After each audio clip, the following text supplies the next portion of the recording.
Hey guys, welcome back. It is week number 4 in the month of November. Happy Thanksgiving to you. And this is a great week to talk about self-control, especially as we are bringing out the turkey and the mashed potatoes and the stuffing and the sweet potatoes and the cranberry and the green bean casserole. That is my favorite meal of the year. And I do not have self-control when I am eating Thanksgiving dinner because I'll worry about it later, right? Enjoy the food and worry about it later. But we've talking about self-control as a character trait all month this month. And we've been talking about, we started off with definitions, and then we talked about our mindset and our core values and how they have to be in complete alignment with the plan and the system that we talked about in week 3. And so when we have a system in place and we have a plan in place, it's much easier to follow that system, and it's much easier to put that system in place when we are in complete alignment with who we are, how we roll, and what our needs and our wants and our desires are. So this week we're talking about conviction in the area of self-control, because self-control happens 10 steps before what we think it is. It's not that final cliff-hanging moment when we're hanging on by our fingernails, when we are putting ourselves in an impossible situation to say no to the cake or to the sex or to the sale that's going on at our favorite store. It's a proactive plan that we put in place weeks ahead of time, 10 steps ahead. And so when we have conviction in this area, which is the final step of self-control, then we can really implement what it is that we are trying to do. So if we are convicted that, let's say, we're not going to have sex with someone that we're not in love with, or that we want to wait until we're married, and we have this conviction that we just really in love with this person, but we want to wait. Either way, that conviction has to start way ahead of time. So we talk about it in the daylight. You talk about it with the person that you're with, or you have a conversation with yourself, and you can role play with a friend. But that conversation happens in the daylight. What is it that you want? What is it that you don't want? And then you put the plan in place to say, okay, I'm not going to put myself in a position where I'm hanging on to the cliff.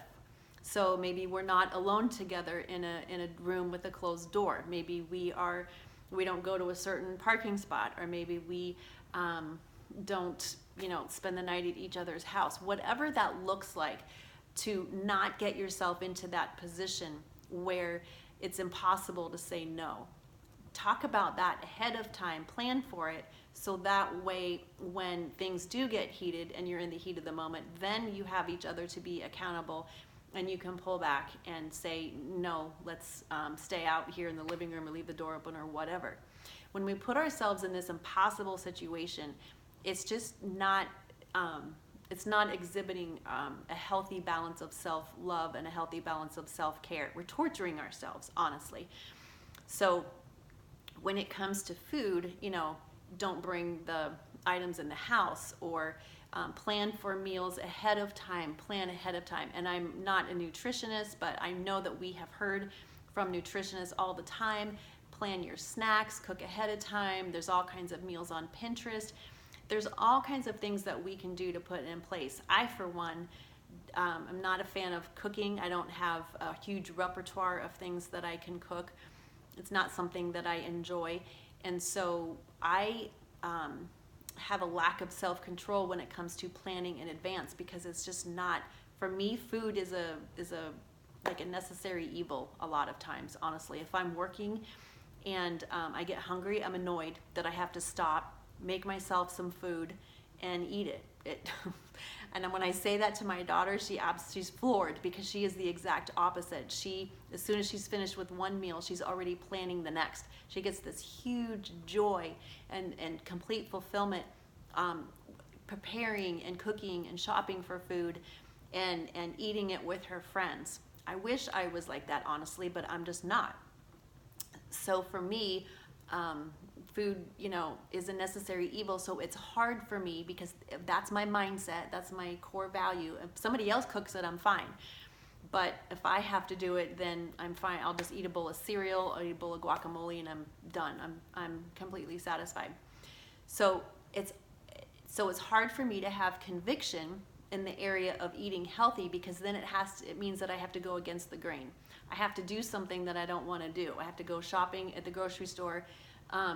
That just pains me every time I go in there. And then I have to figure out what ingredients and then put them together in a new and creative way.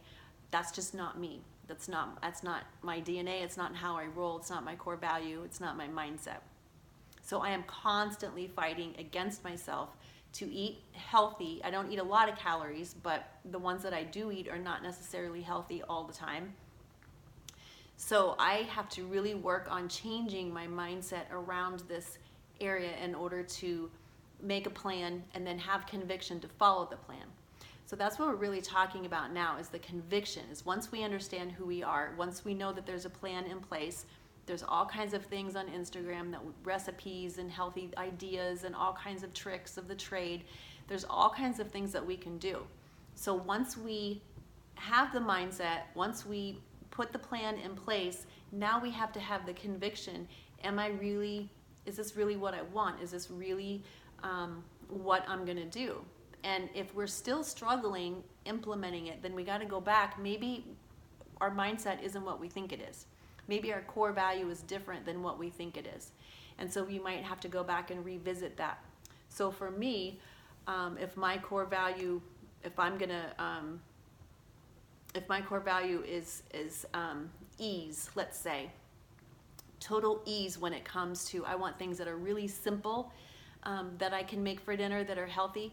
And so that's something that I can work with. I find what it is that does make me tick, right? So I want things that are really simple, really easy to follow, very few ingredients, very few prep time, cooking time.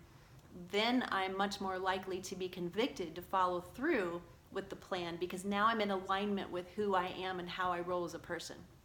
So if you said to me, I'm going to give you this, I don't know, paleo diet or some special diet or whatever, some sort of a healthy fooding regimen, I would say, yeah, that sounds great, and I might be excited about it, but as soon as I get into the prep time and the shopping time, I'm out.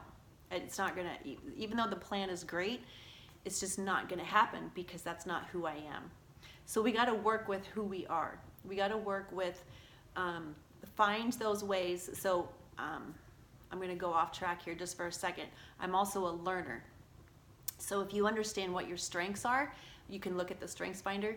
You can learn how to compensate for those other areas where you're just falling apart. So I can learn how to find things that are simple, because I love things that are simple and quick and easy, right? So it's not that just because I think food is a necessary evil that I'm going to stop eating, or that I'm never going to eat healthy, or that I'm never going to cook another meal. That's not true. But what is true is that there's this part of me that just doesn't enjoy cooking. I don't like being in the kitchen. And so I need to pay attention to that, and I need to roll with that. And just like you have to pay attention to what your mindset is around food, around sex, around your finances, what is your core value, so that when you put the plan in place, you can be convicted to follow it and not self-sabotage by creating something that just isn't you. That's just not how you roll. So think about all of those steps that we've talked about, all the way from the definitions in week 1, go back in week 2 for the mindset, week 3 we put in the plan, and then in week 4, how do you implement that plan through your conviction? What are all of the safeguards that you can put in place to keep you far, far away from the edge of that cliff, and even getting on the platform in the first place? So I hope you've enjoyed this series on self-control. Join me next month when we start November, the final month of our journey, and we talk about humility.